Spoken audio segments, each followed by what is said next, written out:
ખેડબ્રહ્મા તાલુકા અને શહેર કોંગ્રેસ સમિતિ દ્વારા મોંઘવારી, બેકારી અને પેપર લીક મુદ્દે જન આક્રોશ રેલી કાઢવામાં આવી.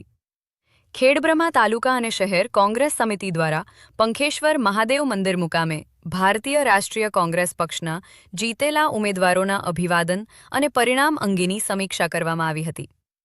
આ કાર્યક્રમમાં ખેડબ્રહ્મા વિધાનસભાના ધારાસભ્ય શ્રી તુષારભાઈ ચૌધરી સાહેબ, સાબરકાંઠા જિલ્લા કોંગ્રેસ સમિતિના પ્રમુખ શ્રી રામાભાઈ સોલંકી સાહેબ તેમજ ખેડબ્રહ્મા તાલુકા કોંગ્રેસ સમિતિના પ્રમુખ ભમરસિંહ ચંદાવત અને ખેડબ્રહ્મા શહેર કોંગ્રેસ સમિતિના પ્રમુખ અમિત શર્મા ઉપરાંત પ્રકાશભાઈ બારોટ, પ્રવીણસિંહ સોલંકી, અનિલભાઈ વણઝારા, પ્રકાશભાઈ ઉપાધ્યાય, ભારતીબેન વ્યાસ, દિલીપભાઈ વસાવા, રસિકભાઈ પરમાર તેમજ ખેડબ્રહ્મા તાલુકામાં સ્થાનિક ચૂંટણી જીતેલા ઉમેદવારશ્રીઓ, નગરપાલિકાના કોર્પોરેટરશ્રીઓ અને ખેડબ્રહ્મા તાલુકા અને શહેર કોંગ્રેસ સમિતિના કાર્યકરશ્રીઓ ઉપસ્થિત રહ્યા હતા.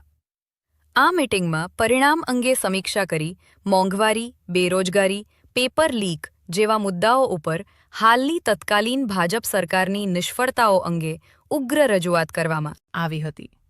ત્યારબાદ આ મીટિંગ પૂર્ણ કરીને હાથ લારી ઉપર ગેસની બોટલ, તેલના ડબ્બા અને બાઇક મૂકી. આ તમામ વસ્તુને ફુલહાર કરી અને આ બાઇક ઉપર પેટ્રોલ ડીઝલ મોંઘું થતાં બાઇકને પેટ્રોલને બદલે ગ્લુકોઝની બોટલ ચડાવી. મોંઘવારી વિરુદ્ધમાં પ્રજાને સંદેશો પહોંચાડ્યો હતો અને આ રેલીમાં ભારે સૂત્રોચ્ચાર કરતા કાર્યકરો જોવા મળ્યા હતા. આ રેલી પંખેશ્વર મહાદેવ મંદિરથી શરૂ કરીને શીતલ ચોક, શ્રીયાદેવી ચોક અને ત્યારબાદ સરદાર ચોક ખાતે સમાપન થઈ હતી.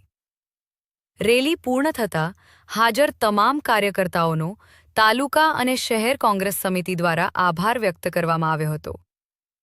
રિપોર્ટ ચંદ્રશેખર ભાવસાર, ખેડબ્રહ્મા.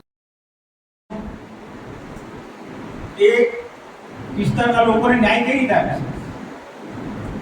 જીત્યા પછી બી એનાથી કશું થવાનું નથી. જીત્યા પછી બી એનાથી કશું થવાનું નથી તો એ નુકસાન કોને જવાનું? એ લોકોને જવાનું, બીજાને જવાનું. જો આપણે આવી રીતે ભૂલ આપણા કાર્યક્રમો આપી અને સરકારની સામે આપણે લડત આપણા મંડળ ચાલુ કરી દીધા છે. એમાં ખેડબ્રહ્મામાં પણ આજે ગઈકાલે વડાલી મળેલી હતી, એના આગળ જે સીડર હતી પોશીના સર, પછી પ્રાંતિજ સર, પછી મતનગર સર, પછી દલોદ સર, એ રીતે આપણે